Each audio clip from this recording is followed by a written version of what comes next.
After 19 years of marriage, Knox's wife Zoe, formerly known as Mark, came out as transgender in July 2015. Early in 2014, Alexis, the couple's daughter, came out as transgender. Although Rowan acknowledges that he was also born into the incorrect body, it took him a while to accept his true gender. Hey everyone, welcome back to my channel, and today we are going to discuss something that to me is extremely disturbing and out of control and not real. There's no way this is happening, and what that is trans family. Basically what I'm calling all in the family. The whole family transitioned.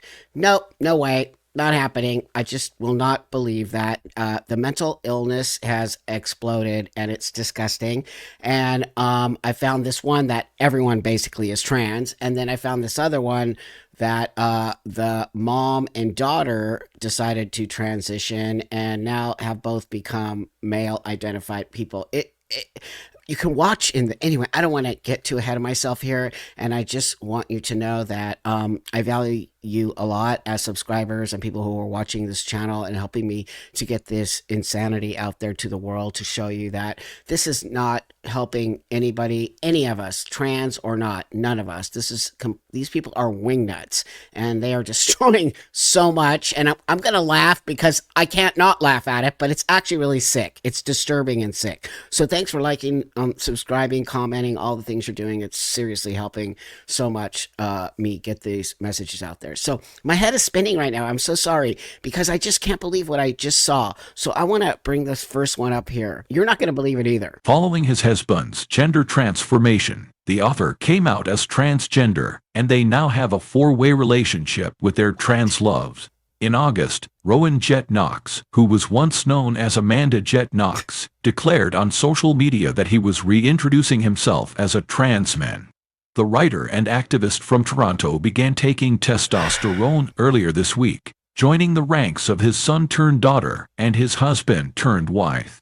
After 19 years of marriage, Knox's wife Zoe, formerly known as Mark, came out as transgender in July 2015. What? Early in 2014, Alexis, the couple's daughter, came out as transgender.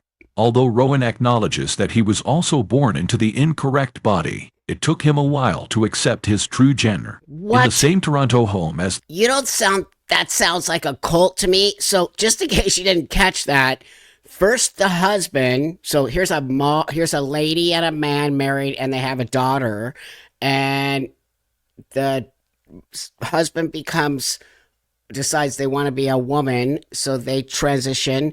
Then the daughter decides they want to become a son, or it could be the other way, but I think it's that way. And then, or is it, anyway, it doesn't matter, transitioned. And then Rowan, who is a woman, decided that they wanted to become trans. So basically the dad became the mom became the dad, and the kid became the other gender. I told you my head was spinning. Their transsexual partners, Danny and Dane, Rowan and Zoe, reside. And then they have sex partners that live in the household with this young child, okay? And so they have a polyamorous Okay, these are the people that are totally destroying it for all of us. They're crazy, weirdo, freaking out, and doing the Diddy freak out thing in their own house. Oh. Dame and Danny are a couple in their own right. Rowan refers to the peculiar bond as a polycule. Before coming out as transgender, he expressed to Ping News how happy he was to discover he was non-binary, saying, "Trans joy is infectious." Wait, I thought you were a trans man. It is with joy, relief, and a fair amount of anxiety that I am reintroducing myself to you as Rowan Jet Knox. And why did they have to come out to the world? The narcissism is so crazy. I'm coming out to the world. Nobody cares. Writer wrote in a post to his Instagram account, "I am a trans man who is going through a medical transition. I will only use the pronouns he/him moving forward." Okay, see, well, there you go. I just busted you because you literally said that you were non-binary. Now you're a he, him, they, whatever you are, and you're using he. I thought you were non-binary. I am a trans man. I am medically transitioning, and from now on, I will only use the pronouns he/him, he said. It took me a while to get the courage to say out loud that this is who I am, the speaker said. To get here, it took months of introspection therapy, lengthy conversations with loved ones, a lot of tears, and overcoming a I mean, it took months for you to be talked into changing yourself so that you could be part of the trans family. Hold on, I'm going to fast forward to the part where the kid says something. Rowan's transgender daughter came out while she was in the 6th grade. When Alexis was barely 11 years old in February 2014, she sent her parents an email and came out to them as transgender.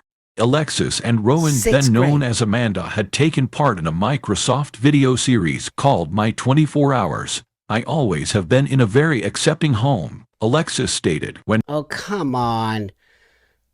11-year-old and 6th grade. I am just, you people are out of your minds. Go away. Just go away. I can't deal. You're disgusting. This is literally child abuse. You're all a bunch of wingnuts. It is, I will bet you this is impossible for actual real trans stuff to be happening here. That's not real trans, okay? And yeah, I am saying it. I don't care if you like it. I don't care if you're going to call me transphobic. I am going to call this out because it's disgusting and it's wrong and it's not real. They just want to be popular on the internet. That's what I think, okay? My opinion is ain't happening. No way. So I'm going to show you this next family that I found. Your little cheeky face, like, look at you. My God, buddy. Here's the dress. Yeah. That's the physical copies. Yeah, but I've got those in electronics. Little but girl. Yeah, you just loved to be fancy. It didn't matter what gender was related to that. You just wanted to dress up sometimes. You which look like a girl. I do too. You don't look like you're having a lot of issues.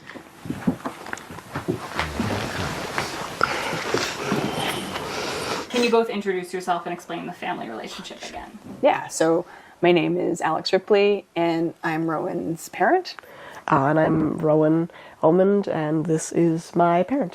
Great. So I started exploring my gender identity first around, I'd say right at the beginning of junior high, if that's correct. Yeah, there was some 12. questioning, I'd say, there. I think it sort of face-planted you a little bit as you went to high school. But yeah, junior high, and I remember that Rowan would test the waters a little bit, and we were using conversations about friends at first, and whether there was a friend that existed in this space or not. They did. I promise they did. But it was like, hey, Mom. And again, I was Mom then, and still am Mom in terms of how Rowan has known me growing up. Yeah.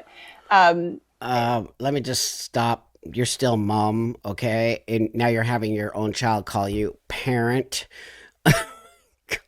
it was, I've got this friend, and they're kind of wanting to wear a chest binder, but they're not comfortable asking their family to help them buy it, and they need it for cosplay. I didn't know what I wanted for myself at all. Like I didn't want it to be the case because it's not like somebody wants to go through life-altering things. It's exhausting because it's so much easier if it's just a child, pretlaying pretend. That's easy. Pretty much. You play pretend until you don't want to, and then you stop. Yeah. That did not get better for you. It's not like that. Are you watching the dynamic between these two? This is a mother and her daughter, okay? The dynamic is, there's something about it that's disturbing me. I'll be honest with you. It's disturbing.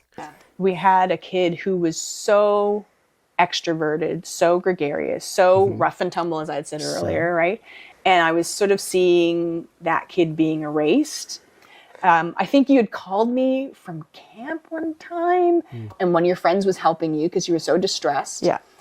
And I had a phone call from camp, and it kind of hit home what kind of a place Rowan was in terms of mental health. And I immediately called the IWK Central Referral, and I said, listen, I don't know exactly what we're going to need, but I feel like I need to have us on the waiting list for the trans health team. Yeah. I would much rather have a trans kid than no kid. Yep. Here we go. I would much rather have a trans kid than a miserable kid. Wow. So in the bigger picture, again, I'm just going to follow what works. It was a much safer. It was. So basically, there you go with the trope of I'd rather have a live son than a unalived daughter. That's it. You can hear the cult language in the whole thing. Okay, how come you just don't get your kid into some type of therapy? Also, to me, the kid is just struggling through normal kid stuff. Why does your kid have to be trans? Why can't your kid just be a kid? And maybe they are dealing with gender dysphoria and all of this stuff. But at that age, at 13, 12 years old, you're immediately labeling your kid and like you need to get them into the gender clinic. Why aren't you just sending them to, I don't know. But I started to just watch this and I'm like, there's something weird going on. So I found this part of the interview. So when I started to see things with Rowan, I was scared. A parent in unknown territory, you just want what's best for your kid. And the first thing that comes to mind is, okay, how is this going to be difficult? How is this going to create obstacles? But for me also, I'm sure an aspect of it was I wasn't ready to notice something about myself, right? So I had my own internalized rejection about this reality. And I mean, I was 43 years not recognizing it, right? So if I don't have a language, if I don't have concepts of non-binary, of transness, to me, any kind of internal struggles I had in a gender space, I equated it to perfectionism. So the ways that I rejected my body, it was like the ways that I would see Rowan crumple in on himself when that dysphoria would kick in and he would feel so rejected. So I started hearing weird stuff coming from this person, like their own internalized struggle with their identity or gender, where they placed it first off on their child. And now that their child is transitioning, they're starting to realize some of their gender stuff in themselves. I was like, I know that feeling. When I would start to see Rowan open up, and then I would start to feel it for myself. When I would start to, lean into concept of gender nonconformity and maybe dress a little more androgynous and see how that felt. Or when my wife bought me a tank top that said boyish, I was like, oh, that's cool, that's quaint. And then when I tried it on, I just sobbed. And you don't know where that's coming from, right? There's no rational, analytical piece that can connect the dots directly. But when you have an emotional reaction, to me, I had to start listening to that. I mean, now that you've gone through a transition, how are you feeling now, today? Normal. Wow. So this person used their own child's transition to transition as well. So this person, I'm just like so confused about it all. I'll be honest with you. I don't understand this, and it makes me feel very sad that this is happening. And these are not the only ones. I've found so many of these people on the internet who are transitioning their children and then transitioning themselves, and then families are What's happening? How is this? This is not normal. No. It's not. I'm telling you.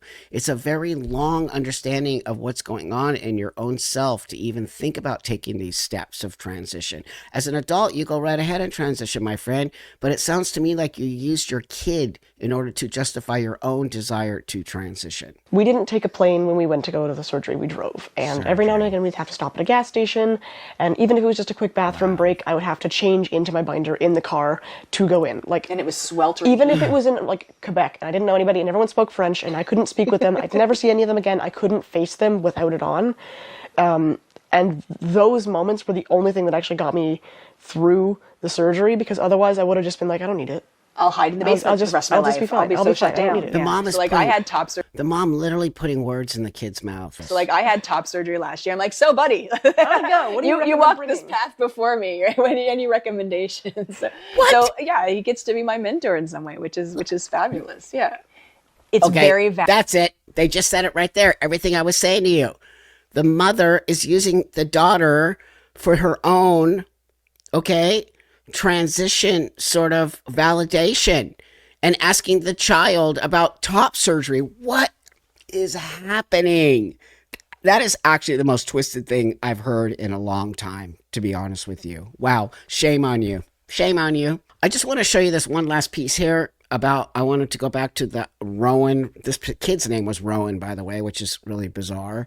But the first Rowan that has the whole trans family. And I found this piece here an interview, and I want you to hear this person talking. Like, I've done fundraisers online with people. I've helped people find housing. I've met with other people who have, say, transgender children. I also have a trans child, and I do all those things, right? So I'm able to sort of to bring the best of humanity together with other amazing humans, and that's the gift of social media. 100%. 100%. See, so speaking of, you just before your book came out as a trans man. Yeah.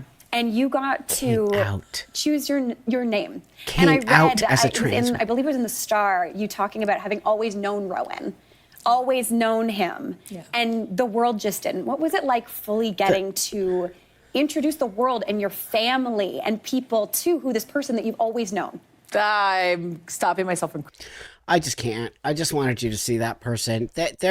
I feel like they're a grifter. I really do. I feel like they're using all the language, trans joy. I have a trans kid. I talk to other parents of trans kids. I'm pushing the agenda on all of them. You know, I'm going to sit here today as an elder in this community who transitioned a long time ago. I'm not the end all be all. My position is this.